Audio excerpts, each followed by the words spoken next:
DNA ટેસ્ટથી કેવી રીતે થશે મૃતકોની ઓળખ? જાણો શું હોય છે આ પ્રોસેસ. નમસ્કાર, હું છું મહેતા નેસર્ગી અને તમે જોઈ રહ્યા છો અવર રાજકોટ. આજે આપણે જાણીશું કે મૃતકોના ડીએનએ ટેસ્ટ દ્વારા તેમની ઓળખ કેવી રીતે કરવામાં આવે છે. આ ડીએનએ ટેસ્ટ શું હોય છે? અમદાવાદમાં થયેલ ભયાનક વિમાન દુર્ઘટનાએ આખા દેશને હચમચાવી દીધો છે. આ ઘટનામાં ઘણા મૃતદેહો બળી ગયા છે. ત્યારે તેની ઓળખ ડીએનએ દ્વારા કરી શકાશે કે કેમ, તે ખૂબ જ મોટો પ્રશ્ન છે.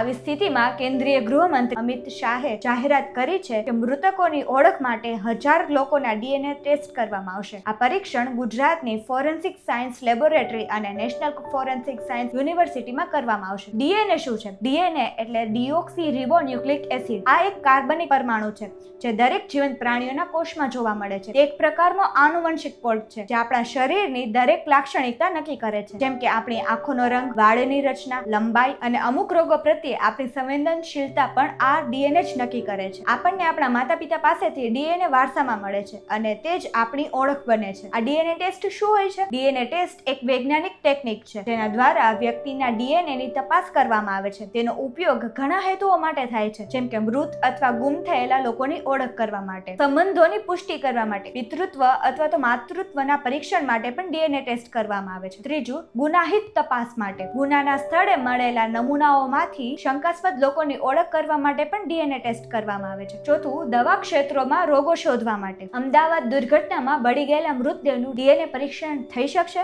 પેલું, શરીરોની સ્થિતિ. અકસ્માતમાં ઘણા મૃતદેહો બળી ગયા છે અથવા તો ખૂબ જ નુકસાન પામ્યા છે, જેના કારણે ડીએનએ કાઢવાનું ખૂબ જ મુશ્કેલ બની ગયું છે. જો નમૂના દૂષિત થઈ જાય તો પરિણામ ખોટા પણ આવી શકે છે. ડીએનએ પરીક્ષણ ખૂબ જ ખર્ચાળ હોય છે, પરંતુ આ કિસ્સામાં સરકાર જ તેનો સર્વ ખર્ચ ઉઠાવવા જઈ રહી છે. ડીએનએ ટેસ્ટ કરવામાં કેટલો સમય લાગે છે? ડીએનએ ટેસ્ટની પ્રક્રિયામાં થોડોક સમય લાગી શકે છે. સામાન્ય રીતે પરિણામ મેળવવામાં 7 થી 14 દિવસ પણ લાગી શકે છે, પરંતુ કટોકટીમાં તે 3-4 દિવસમાં પૂર્ણ થઈ શકે છે. ફોરેન્સિક સાયન્સ લેબમાં ડીએનએ કેવી રીતે થાય છે? Postmortem sample. મૃતકના શરીરમાંથી દાંત, હાડકાં, સ્નાયુઓ, રક્ત, લાળ અને વાળ આ બધા દ્વારા ડીએનએ ટેસ્ટ થઈ શકે છે. એન્ટીમોર્ટમ સેમ્પલ. માતા પિતા, ભાઈ બહેન, બાળકો જેવા નજીકના સ્વજનોના રક્ત, ગાલની અંદરની ચામડીનું સેમ્પલ અથવા તો વાળ દ્વારા ડીએનએ ટેસ્ટ થઈ શકે છે. અને જો ડીએનએ ઉપલબ્ધ ન હોય તો તેવા સંજોગોમાં શું? મૃતકના ડીએનએ પ્રોફાઇલને સ્વજનોના ડીએનએ પ્રોફાઇલ સાથે મેચ કરવામાં આવે છે. આ માટે લાઇકલીહુડ રેશિયો અથવા તો રેન્ડમ મેચ પ્રોબેબિલિટી જેવી ટેકનિકનો ઉપયોગ કરવામાં આવે છે. જો ડીએનએ ઉપલબ્ધ ન હોય તો મૃતકને અગાઉના ડીએનએ રેકોર્ડ જેવા કે બ્લડ બેંક અથવા હોસ્પિટલના રેકોર્ડનો ઉપયોગ થઈ શકે છે. મેચિંગના પરિણામોને ફોરેન્સિક લેબ દ્વારા એક વિગતવાર રિપોર્ટમાં રજૂઆત કરવામાં આવે છે. આ રિપોર્ટમાં મેચની સંભાવના 99.99% સુધીની ચોકસાઈ અને અન્ય બાયોલોજીકલ ડેટા દ્વારા થઈ શકે છે. ડીએનએ સેમ્પલ વખતે શું શું તકેદારી રાખવામાં આવે છે? ચાલો જાણીએ. એક અનન્ય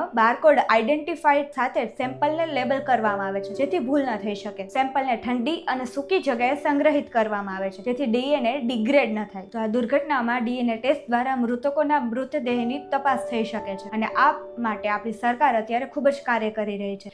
આ તપાસ ઉપરથી જ ખબર પડી શકે છે કે કોના કોના મૃતદેહ તેમાં હતા અને ત્યારબાદ તેને તેના પરિવારોને સોંપવામાં આવી શકે છે. તો આ વિશે તમારું શું કહેવું છે તે કમેન્ટમાં જરૂર જણાવજો અને આવા જ ઇન્ફોર્મેટિવ વિડીયોઝ માટે અમારી ચેનલને સબસ્ક્રાઇબ કરજો.